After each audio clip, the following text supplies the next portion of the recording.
ನಮಸ್ಕಾರ, ಇದು ರಿಪಬ್ಲಿಕ್ ಕನ್ನಡ. ನಾನು ಶ್ರೀಲಕ್ಷ್ಮಿ ಅಭಿಜಿತ್.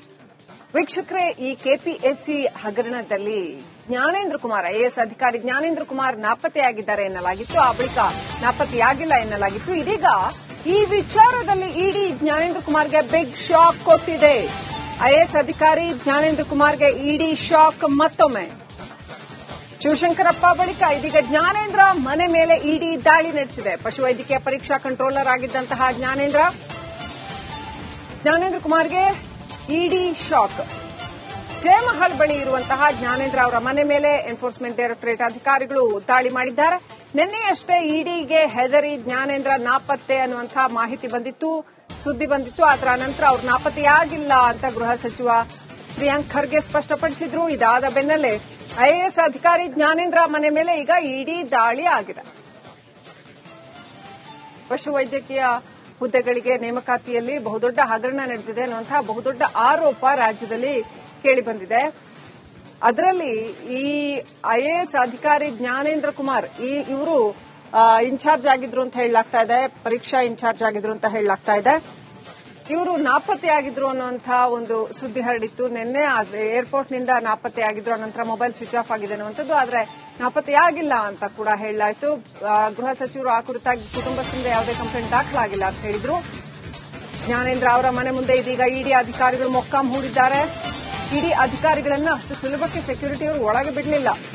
ಮೊದಲು ಗೇಟ್ಗೆ ಬೀಗ ಹಾಕಿ ಸೆಕ್ಯೂರಿಟಿ ಸಾಕಷ್ಟು ಮೊಂಡಾಟ ಮಾಡಿದ್ರು. ಯಾವುದೇ ಕಾರಣಕ್ಕೂ ಅವ್ರನ್ನ ಒಳಗೆ ಹೋಗೋದಕ್ಕೆ ಬಿಡಲಿಲ್ಲ. ಬಳಿಕ ಜ್ಞಾನೇಂದ್ರ ಅವರಿಗೆ ಇಡಿ ಅಧಿಕಾರಿಗಳು ಕಾಲ್ ಮಾಡಿದ್ದಾರೆ. ಆ ನಂತರ ಜ್ಞಾನೇಂದ್ರ ಅವರು ಹೇಳಿದ ಬಳಿಕ ಸೆಕ್ಯೂರಿಟಿ ಒಳಗಡೆ ಬಿಟ್ಟಿದ್ದಾರೆ. ಆದ್ರೆ ಮನೆ ಬೀಗ ಇಲ್ಲ ಅಂತ ಹೊಸ ವರಸೆ ತೋರಿಸಿದ್ರು ಸೆಕ್ಯೂರಿಟೀಸು. ಇಲ್ಲ, ಬೀಗ ಹಾಕೊಂಡು ಹೋಗ್ಬಿಟ್ಟಿದ್ದಾರೆ, ಕೀ ನಮ್ಮ ಹತ್ರ ಇಲ್ಲ ಅಂತ ಸೆಕ್ಯೂರಿಟಿ ಹೇಳಿದ್ರು. ಆದ್ರೂ ಕೊನೆಗೆ ಆ ಬೀಗ ಒಡೆದು ಮನೆ ಮೇಲೆ ಇಡಿ ದಾಳಿ ನಡೆಸಿದೆ.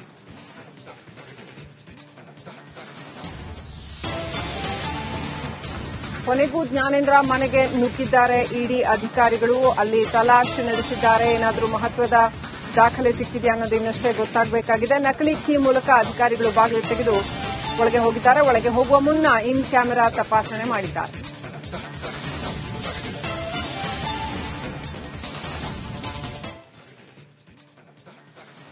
ಇಡಿ ಅಧಿಕಾರಿಗಳು ಈ ಐಎಎಸ್ ಅಧಿಕಾರಿ ಜ್ಞಾನೇಂದ್ರ ಅವರ ಮನೆ ಮೇಲೆ ರೈಡ್ ಮಾಡಿದ್ದಾರೆ. ಬಹುಶಃ ಈ ದಾಳಿಯ ಬಗ್ಗೆ ಊಹಿಸಿಯೇ ಜ್ಞಾನೇಂದ್ರ ಅವರು ನಾಪತ್ತೆಯಾಗಿದ್ದಾರೆ ಅನ್ನೋ ಸುದ್ದಿ ಹರಡಿತ್ತಾ ಅನ್ನುವಂತಹ ಪ್ರಶ್ನೆ. ಇದೀಗ ಜ್ಞಾನೇಂದ್ರ ಕುಮಾರ್ ಅವರ ಮನೆ ಮೇಲೆ ಇಡಿ ಅಧಿಕಾರಿಗಳು ರೈಡ್ ಮಾಡಿದ್ದಾರೆ. ಏನಾದರೂ ಮಹತ್ವದ ದಾಖಲೆ ಸಿಕ್ಕಿದೆಯಾ? ನಮ್ಮ ಪ್ರತಿನಿಧಿ ಅರವಿಂದ್ ಲೈವ್ ಕನೆಕ್ಟ್ ಆಗಿದ್ದಾರೆ. ಅರವಿಂದ್, ಜ್ಞಾನೇಂದ್ರ ಅವರ ಮನೆ ಮೇಲೆ ಎಷ್ಟೊತ್ತಿಗೆ ಇಡಿ ಅಧಿಕಾರಿಗಳು ದಾಳಿ ನಡೆಸಿದ್ರು? ಇನ್ನೂ ಕೂಡ ರೈಡ್ ಕಂಟಿನ್ಯೂ ಆಗ್ತಾ ಇದೆಯಾ? ಈಗ ಜ್ಞಾನೇಂದ್ರ ಎಲ್ಲಿದ್ದಾರೆ? ಮನೆಯಲ್ಲೇ ಇದ್ದಾರಾ ಅಥವಾ ಹೊರಗಡೆ ಯಾವುದೋ ಪ್ಲೇಸ್ ಅಲ್ಲಿ ಇದ್ದಾರಾ? ಅಜ್ಞಾತ ಸ್ಥಳದಲ್ಲಿದ್ದಾರಾ ಅಥವಾ ಅವ್ರು ಎಲ್ಲಿದ್ದಾರೆ ಅಂತ ಇಲಾಖೆಗೆ ಗೊತ್ತಿದೆಯಾ? ಏನ್ ಸಿನಾರಿಯೋ ಇದೆ?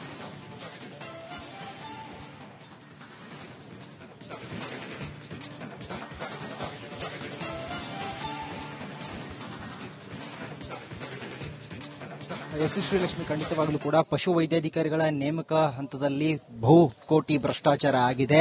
ಲಂಚವನ್ನು ಪಡೆದು ಆ ಒಂದು ಹುದ್ದೆ ನೇಮಕಾತಿಯನ್ನು ಮಾಡಿಕೊಂಡಿದ್ದಾರೆ ಅಂತ ಆರೋಪ ಸಂಬಂಧಪಟ್ಟಂತೆ ಕೆಪಿಎಸ್ಸಿ ಅಧ್ಯಕ್ಷರಾದಂತಹ ಶಿವಶಂಕರಪ್ಪ ಸಾವುಕಾರ ಅವರ ಮನೆ ಮೇಲೆ ಕೂಡ ಇಡಿ ಅಧಿಕಾರಿಗಳ ದಾಳಿ ಮಾಡಿದ್ರು. ಆ ಸುದ್ದಿ ಹೊರಬಿದ್ದಿದ್ದಂತೆ ಐಎಎಸ್ ಅಧಿಕಾರಿಯಾಗಿರುವಂತಹ ಜ್ಞಾನೇಂದ್ರ ಕುಮಾರ್ ಅವರು ಫೋನ್ ನ ಸ್ವಿಚ್ ಆಫ್ ಮಾಡಿಕೊಂಡು ಪರಾರಿಯಾಗಿರುವಂತದ್ದು. ಸದ್ಯ ಈಗ ಅವರ ಮನೆ ಮೇಲೆ ಕೂಡ ಇಡಿ ಅಧಿಕಾರಿಗಳ ದಾಳಿ ಮಾಡೋದಕ್ಕೆ ಮುಂದಾಗ್ತಾರೆ. ಇವತ್ತು ಸರಿಸುಮಾರು ಮಧ್ಯಾಹ್ನ 3 ಗಂಟೆಗೆ ಒಂದು ದಾಳಿ ಮಾಡೋದಕ್ಕೆ ಮುಂದಾದ ಸಮಯದಲ್ಲಿ ಜಯಮಹಲ್, ತಾವು ದೃಶ್ಯಗಳು ನೋಡ್ತಾ ಇರಬಹುದು, ಆ ಒಂದು ಖಾಸಗಿ ಅಪಾರ್ಟ್ಮೆಂಟ್ ಏನಿತ್ತು ಅಲ್ಲಿ ಲಾಕ್ ಅನ್ನ ಮಾಡಿಕೊಂಡು ಅವರು ಅಲ್ಲಿಂದ ಪರಾರಿಯಾಗಿದ್ದಾರೆ ಅನ್ನುವಂತಹ ಒಂದು ವಿಷಯ ಇಲ್ಲಿನೇ ಇಡಿ ಅಧಿಕಾರಿಗಳಿಗೆ ಗೊತ್ತಾಗುತ್ತೆ. ಅದಾದ ಬಳಿಕ ಸ್ಥಳೀಯ ಪೊಲೀಸರ ಒಂದು ಸಹಕಾರದಿಂದ ಆ ಒಂದು ಲಾಕ್, ತಾವು ದೃಶ್ಯಗಳಲ್ಲಿ ಏನ್ ನೋಡ್ತಾ ಇದ್ರಿ, ಆ ಒಂದು ಲಾಕ್ ನ ಮುರಿದು ನಕಲಿ ಕೀ ಮೇಕರ್ ಅನ್ನ ಕರೆಸಿ ನಕಲಿ ಕೀನ ಮಾಡಿ ಆ ಮುಖಾಂತರವಾಗಿ ಡೋರ್ ಲಾಕ್ ನ ಓಪನ್ ಮಾಡಿ ಈಗ ಇಡಿ ಅಧಿಕಾರಿಗಳ ಒಳಗಡೆ ಹೋಗಿ ದಾಳಿಯನ್ನ ಮುಂದುವರಿಸ್ತಾ ಇರುವಂತದ್ದು. ಈಗ ನಾವು ಆಗ್ಲೇ ಹೇಳ್ತಾ ಇದ್ದ ಹಾಗೆ ಆ ಒಂದು ಪ್ರೊಸೆಸ್ ಏನಿರುತ್ತೆ, ಐಒ ಅಂದ್ರೆ ತನಿಖಾಧಿಕಾರಿ ಏನಿರ್ತಾರೆ ಅವರು ಆ ಒಂದು ನಿರ್ಧಾರವನ್ನ ತೆಗೆದುಕೊಳ್ತಾರೆ. ವಾರೆಂಟ್ ನ ಪಡೆದುಕೊಂಡು, ಸರ್ಚ್ ವಾರೆಂಟ್ ನ ಪಡೆದುಕೊಂಡು ಬಂದಂತ ಸಮಯದಲ್ಲಿ ಕೀ ಲಾಕ್ ಹಾಕಿ ಅವರು ಅಲ್ಲಿಂದ ಹೋಗಿರುವಂತದ್ದು. ಸೆಕ್ಯೂರಿಟಿ ಗಾರ್ಡ್ ಇವ್ರನ್ನ ಒಳಗಡೆ ಬಿಡೋದಿಲ್ಲ, ಲಾಕ್ ಹಾಕಿ ಅವರು ಸಾಹೇಬರು ಬೇರೆ ಕಡೆ ಹೋಗಿದ್ದಾರೆ ಸರ್ ಅನ್ನುವಂಥದ್ದು ಹೇಳ್ತಾರೆ. 1 ವಾರಗಳ ಕಾಲ ಈ ಕರ್ನಾಟಕದಲ್ಲಿ ಈ ಒಂದು ಬ್ರಹ್ಮಾಂಡ ಭ್ರಷ್ಟಾಚಾರ ಆದಂತಹ ಹಿನ್ನೆಲೆಯಲ್ಲಿ ಇಡಿ ಅಧಿಕಾರಿಗಳ ದಾಳಿ ಏನು ಮಾಡ್ತಾ ಇದ್ರು, ಆ ದಾಳಿ ನಡೆದಂತಹ ಸಮಯದಲ್ಲಿ ಬಹಳ ವೈಬ್ರೇಷನ್ ಕೂಡ ಕ್ರಿಯೇಟ್ ಆಗಿತ್ತು. ಬೇರೆ ಬೇರೆ ಭಾಗಗಳಲ್ಲಿ ಒಂದು ದಾಳಿ ನಡೆದು ಅಲ್ಲಿ ದಾಖಲೆಗಳನ್ನ ಕಲೆ ಹಾಕುವಂತ ಕೆಲಸವನ್ನ ಇಡಿ ಅಧಿಕಾರಿಗಳು ಮಾಡಿದ್ರು. ಈ ಹಿಂದೆ ಈ ಕೆಪಿಎಸ್ಸಿಯಲ್ಲಿ ಪರೀಕ್ಷಾ ನಿಯಂತ್ರಕರಾಗಿ ಐಎಎಸ್ ಅಧಿಕಾರಿಯಾಗಿರುವಂತಹ ಜ್ಞಾನೇಂದ್ರ ಕುಮಾರ್ ಅವರು ಕೆಲಸ ಮಾಡ್ತಾ ಇದ್ರು. ಅಲ್ಲಿ ಒಂದು ಆರೋಪ ಬರುತ್ತೆ, ಈ ನೇಮಕಾತಿ ಪ್ರಕ್ರಿಯೆಯಲ್ಲಿ ಈ ಭ್ರಷ್ಟಾಚಾರ ಏನ್ ನಡೆದಿದೆ, ಇದಕ್ಕೆ ಸಂಬಂಧಪಟ್ಟಂತೆ ವಿದ್ಯಾರ್ಥಿ ಪರ ಹೋರಾಟಗಾರರು ದೂರು ದಾಖಲಿಸುತ್ತಾರೆ. ಆಡಿಯೋ ಕೂಡ ವೈರಲ್ ಆಗಿರುವಂತದ್ದು. ಆ ಬಳಿಕ ದಾಳಿಯಾಗುತ್ತೆ. ಬಹಳಷ್ಟು ಬ್ಯಾಂಕ್ ಸ್ಟೇಟ್ಮೆಂಟ್ಸ್ ಗಳನ್ನ ಶಿವಶಂಕರಪ್ಪ ಸಾವ್ಕಾರ್ ಅವರ ಬ್ಯಾಂಕ್ ಸ್ಟೇಟ್ಮೆಂಟ್ ಗಳನ್ನ ಕೂಡ ಕಲೆ ಹಾಕುವಂತ ಕೆಲಸಗಳಾಗುತ್ತೆ. ಆ ಬಳಿಕ ಇಡಿ ಅಧಿಕಾರಿಗಳ ಕಣ್ಣು ಜ್ಞಾನೇಂದ್ರ ಕುಮಾರ್ ಅವರ ಮೇಲೆ ಬೀಳುವಂತದ್ದು. ಇವರು ಕೂಡ ಭ್ರಷ್ಟಾಚಾರದಲ್ಲಿ ಪಾಲ್ಗೊಂಡಿದ್ದಾರೆ. ಕಾರಣ ಇಷ್ಟೇ, ಈ ಹಿಂದೆ ಅವರು ಪರೀಕ್ಷಾ ನಿಯಂತ್ರಕರಾಗಿದ್ರು, ಕಂಟ್ರೋಲರ್ ಆಗಿದ್ರು. ಅಂತಹ ಜವಾಬ್ದಾರಿಯುತ ಹುದ್ದೆಯಲ್ಲಿದ್ದಂತವರು ಕೂಡ ಇಲ್ಲಿ ಶಾಮೀಲಾಗಿದ್ದಾರೆ ಅನ್ನುವಂತಹ ಆರೋಪ ಬರುತ್ತೆ. ಈ ಕೃತ್ಯದಲ್ಲಿ ಶಾಮೀಲಾಗಿದ್ದಾರೆ ಅನ್ನುವಂಥ ಹಂತದಲ್ಲಿ ಇಡಿ ಅಧಿಕಾರಿಗಳು ಬಹಳಷ್ಟು ತಯಾರಿಗಳನ್ನ ಮಾಡಿ ಸಾಕ್ಷ್ಯವನ್ನು ಸಂಗ್ರಹಿಸಿ ಆ ಒಂದು ದಾಳಿಯ ಪ್ರೋಸೆಸ್ ಮಾಡೋದಕ್ಕೆ ಇವತ್ತು ಮಧ್ಯಾಹ್ನ ಬಂದಂತ ಸಮಯದಲ್ಲಿ ಇಲ್ಲಿ ಲಾಕ್ ಮಾಡ್ಕೊಂಡು ಹೋದಂತಹ ಒಂದು ಸಮಸ್ಯೆ ಕ್ರಿಯೇಟ್ ಆಗುತ್ತೆ. ಒಳಗಡೆ ಹೋಗೋದಕ್ಕೆ ಸೆಕ್ಯೂರಿಟಿ ಕಾರ್ಡ್ ಅವಾಯ್ಡ್ ಮಾಡ್ತಾನೆ, ಕಾರಣ ಬೇರೆ ನಿವಾಸಿಗಳು ಕೂಡ ಇದ್ದಾರೆ ಅನ್ನುವಂಥದ್ದು ಆತ ಹೇಳಿರುವಂತದ್ದು. ಈಗ ಸದ್ಯ ವೈಎಲಿ ಕಾವಲಿನಿಂದ ನಕಲಿ ಕೀ ಮೇಕರ್ ಅವರನ್ನು ಕರೆಸಿ ಆ ಒಂದು ಕೀನ ತಯಾರಿಸಿ ಅಲ್ಲಿಂದ ಒಳಗಡೆ ಹೋಗುವಂತ ಕೆಲಸವನ್ನು ಮಾಡಿ ದಾಳಿಯ ಪ್ರೊಸೆಸ್ ಏನಿದೆ ಆ ಒಂದು ತನಿಖೆಯನ್ನ ಮುಂದುವರಿಸಿರುವಂತದ್ದು. ದಾಳಿ ಮಾಡಿ ದಾಖಲೆಗಳನ್ನ ಪರಿಶೀಲನೆ ಮಾಡುವಂತ ಕೆಲಸವನ್ನು ಕೂಡ ಮಾಡ್ತಾ ಇರುವಂತದ್ದು. ಒಂದು ಕುತೂಹಲ ಮೂಡಿಸುವಂತಹ ಅಂಶ, ಇತ್ತ ದೆಹಲಿಗೆ ಹೋಗಿದ್ದಾರೆ ಜ್ಞಾನೇಂದ್ರ ಅವರು ಅನ್ನುವಂಥದ್ದು ಇಲ್ಲೇನ್ ಕೇಳಿ ಬರ್ತಾ ಇದೆ. ಫೋನ್ ಯಾಕೆ ಸ್ವಿಚ್ ಆಫ್ ಮಾಡಿದ್ದಾರೆ ಅನ್ನೋದು ಕೂಡ ಪ್ರಶ್ನೆ ಆಗಿರುವಂತದ್ದು. ಅವರನ್ನ ಸಂಪರ್ಕಿಸುವಂತ ಕೆಲಸವನ್ನ ಇಡಿ ಅಧಿಕಾರಿಗಳು ಮಾಡ್ತಾರೆ. ಆ ಬಳಿಕ ಇತ್ತ ಈ ಮನೆಯ ಮುಂದೆ ಇಲ್ಲೇನ್ ಸೆಕ್ಯೂರಿಟಿ ಗಾರ್ಡ್ ಜೊತೆಗೆ ಇನ್ನು ಹೈ ಡ್ರಾಮಾ ಏನಾಗುತ್ತೆ, ಆ ಬಳಿಕ ಸ್ಥಳೀಯರನ್ನ ಸಾಕ್ಷ್ಯ ಮಾಡಿಕೊಳ್ಳೋದಕ್ಕೆ ಇಡಿ ಅಧಿಕಾರಿಗಳು ಮುಂದಾಗ್ತಾರೆ. ಸಂಪೂರ್ಣವಾಗಿ ಕಾನೂನಿನ ಚೌಕಟ್ಟಿನಲ್ಲಿ ಇಡಿ ಅಧಿಕಾರಿಗಳು ಈ ಒಂದು ಪ್ರೊಸೆಸ್ ನ ದಾಳಿಯ ಪ್ರೊಸೆಸ್ ನ ರೇಡ್ ಪ್ರೊಸೆಸ್ ನ ಮಾಡುವಂತದ್ದು. ಆ ಬಳಿಕ ಇನ್ ಕ್ಯಾಮ್ರಾ ಪ್ರೊಸೀಡಿಂಗ್ ಮಾಡ್ತಾರೆ. ಒಂದು ವಿಡಿಯೋ ಕ್ಯಾಮ್ರಾ ಒಂದು ವಿಡಿಯೋನ ಮಾಡಿಕೊಳ್ಳುವ ಮುಖಾಂತರವಾಗಿ ದಾಳಿಯ ಪ್ರೊಸೆಸ್ ನ ಅವರು ಮುಂದುವರಿಸುವಂತದ್ದು. ತನಿಖಾಧಿಕಾರಿಯ ಸಮ್ಮುಖದಲ್ಲಿ ಸ್ಥಳೀಯ ಪೊಲೀಸರ ಸಹಾಯದಿಂದ ನಕಲಿ ಕೇಮಿಕರನ್ನು ಕರೆಸಿ ಆ ಒಂದು ಡೋರ್ ಲಾಕ್ ಓಪನ್ ಮಾಡಿ ಈಗ ಒಳಗಡೆ ಹೋಗಿರುವಂತದ್ದು ತಾವು ದೃಶ್ಯಗಳಲ್ಲಿ ಕೂಡ ನೋಡಬಹುದು. ಸ್ಥಳೀಯ ಪೊಲೀಸರು ಇರುವಂತದ್ದು. ಜಯಮಹಲ್ ರಸ್ತೆ ಏನಿದೆ, ಇಲ್ಲಿ ಇರುವಂತಹ ಖಾಸಗಿ ಅಪಾರ್ಟ್ಮೆಂಟ್ ನ ಎರಡೂ ಬದಿಯ ರಸ್ತೆಯನ್ನ ಬ್ಯಾರಿಕೇಡ್ ಹಾಕಿ ಈಗ ಬಂದ್ ಮಾಡುವಂತ ಕೆಲಸವನ್ನು ಮಾಡಿದ್ದಾರೆ. ಯಾವುದೇ ಕಾರಣಕ್ಕೂ ಕೂಡ ದಾಳಿಗೆ ಎಲ್ಲೂ ಕೂಡ ತೊಂದರೆ ಆಗಬಾರದು ಅನ್ನುವಂತ ರೀತಿಯಲ್ಲಿ ಎಲ್ಲಾ ರೀತಿಯಾದಂತಹ ಕ್ರಮವನ್ನ ಇಲ್ಲಿ ಸ್ಥಳೀಯ ಪೊಲೀಸರು ಕೂಡ ತೆಗೆದುಕೊಂಡಿರುವಂತದ್ದು.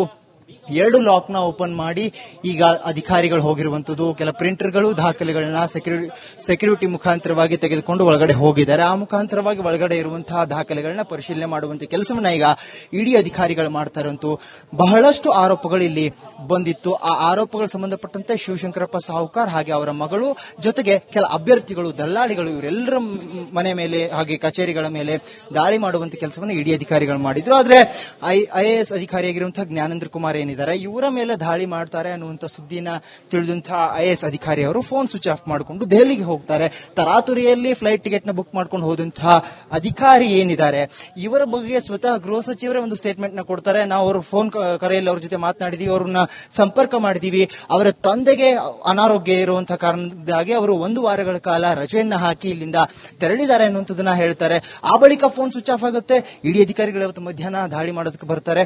ಆಗ್ಲೂ ಕೂಡ ಇಲ್ಲಿ ಮತ್ತೊಂದು ಹೈ ಡ್ರಾಮಾ ಸೀನ್ ಕ್ರಿಯೇಟ್ ಆಗುವಂತದ್ದು. ಸೆಕ್ಯೂರಿಟಿ ಗಾರ್ಡ್ ಒಳಗಡೆ ಬಿಡೋದಿಲ್ಲ, ಜೊತೆಗೆ ಗೇಟ್ಗೂ ಬೀಗ ಹಾಕಿರ್ತಾರೆ, ಮನೆಗೂ ಕೂಡ ಲಾಕ್ ಆಗಿರುತ್ತೆ. ಆ ಬಳಿಕ ಈಗ ಕೀನ ತೆರವು ಮಾಡಿ ಈಗ ಒಳಗಡೆ ಹೋಗಿ ದಾಳಿನ ಮುಂದುವರಿಸಿರುವಂತದ್ದು. ಶ್ರೀಲಕ್ಷ್ಮಿ, ಅಲ್ಲಿ ಸುತ್ತಮುತ್ತ ಅವರ ಕುಟುಂಬಸ್ಥರು ಯಾರಾದ್ರೂ ಇದ್ದಾರಾ, ಸಂಬಂಧಪಟ್ಟವರು ಯಾರಾದ್ರೂ ಇದ್ದಾರಾ, ಸ್ಥಳೀಯರು ಯಾರಾದ್ರೂ ಇದ್ದಾರಾ, ಇವರು ಇಲ್ಲಿ ಬೆಂಗಳೂರಲ್ಲಿ ಒಬ್ಬರೇ ಇರ್ತಾ ಇದ್ರ, ಅವರ ಫ್ಯಾಮಿಲಿ ಬೇರೆ ಕಡೆ ಇತ್ತಾ, ಇದು ಅವರ ತಂದೆಗೆ ಆರೋಗ್ಯ ಸರಿ ಇಲ್ಲ ಅಂತ ಏನೇ ಇದ್ರು ಕೂಡ ವಿಚಾರಣೆ ಅಂತ ಬಂದಾಗ ಅವರೊಂದು ರೆಸ್ಪಾಂಡ್ ಮಾಡಬೇಕಾಗತ್ತೆ. ನಾನು ಇನ್ನೊಂದು ವಾರ ಬಿಟ್ಟು ಬರ್ತೀನಿ ಅಥವಾ ಏನು, ನಾನು ಎಲ್ಲಿದ್ದೀನಿ, ಏನು ಎತ್ತ ಅಂತ ತಮ್ಮ ಕುರಿತಾದ ಮಾಹಿತಿಯನ್ನ ಕೊಡಬೇಕಾಗತ್ತೆ.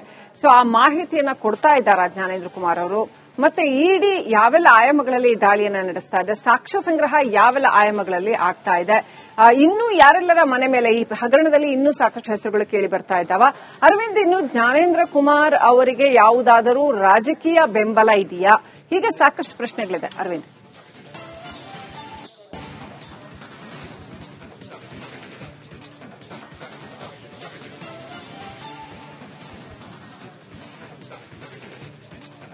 ಎಸ್, ನಿಜಕ್ಕೂ ಕೂಡ ಶ್ರೀಲಕ್ಷ್ಮಿ, ಈ ಒಂದು ದಾಳಿಯ ಪ್ರೊಸೆಸ್ ಏನಿರುತ್ತೆ, ಇಡಿ ಅಧಿಕಾರಿಗಳು ಈ ಹಿಂದೆ ಅಂದ್ರೆ ಈ ಕೆಪಿಎಸ್ಸಿಯ ಒಂದು ಪಶು ವೈದ್ಯಾಧಿಕಾರಿ ಹುದ್ದೆ ನೇಮಕ ಪ್ರಕ್ರಿಯೆಯಲ್ಲಿ ಭ್ರಷ್ಟಾಚಾರ ಆಗಿದೆ ಅನ್ನೋ ಆರೋಪ ಏನು ಕೇಳಿಬರುತ್ತೆ.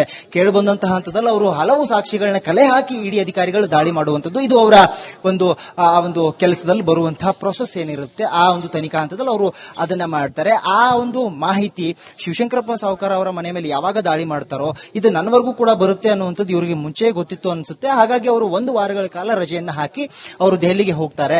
ಆ ಬಳಿಕ ಫೋನ್ ಕೂಡ ಸ್ವಿಚ್ ಆಫ್ ಆಗುವಂತದ್ದು. ಜೊತೆಗೆ ಇಲ್ಲಿ ಸ್ವತಃ ಗೃಹ ಸಚಿವರೇ ಅವರ ಬಗೆಗೆ ಒಂದು ನಿಲುವನ್ನು ತೆಗೆದುಕೊಂಡು ಸ್ಟ್ಯಾಂಡ್ ಅನ್ನ ತೆಗೆದುಕೊಂಡು ಅವರು ನಮ್ಮ ಜೊತೆಗೆ ಮಾತಾಡಿದ್ದಾರೆ. ಅವರೆಲ್ಲೂ ಕೂಡ ಪರಾರಿಯಾಗಿಲ್ಲ, ಎಸ್ಕೇಪ್ ಆಗಿಲ್ಲ ಅನ್ನುವಂಥದ್ದು ಹೇಳ್ತಾರೆ.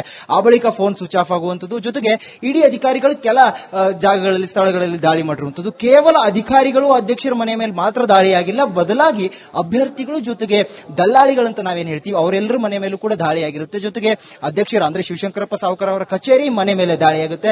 ಬ್ಯಾಂಕ್ ಸ್ಟೇಟ್ಮೆಂಟ್ಸ್ ಗಳನ್ನ ಕಲೆ ಹಾಕುವಂತ ಕೆಲಸ ಮಾಡ್ತಾರೆ. ಇಲ್ಲಿ ಅವರಿಗೆ ಕೆಲವು ಅಕೌಂಟ್ ಒಂದು ಅಕೌಂಟಿಂಗ್ ಇರುತ್ತೆ, ಆ ಎಲ್ಲ ಸ್ಟೇಟಸ್ ಕೂಡ ಅವರು ಕಲೆ ಹಾಕುವಂತ ಕೆಲಸವನ್ನು ಮಾಡಿರ್ತಾರೆ. ಟ್ರಾನ್ಸಾಕ್ಷನ್ ಗಳನ್ನ ಕಲೆ ಹಾಕುವಂತ ಕೆಲಸ ಮಾಡಿರ್ತಾರೆ.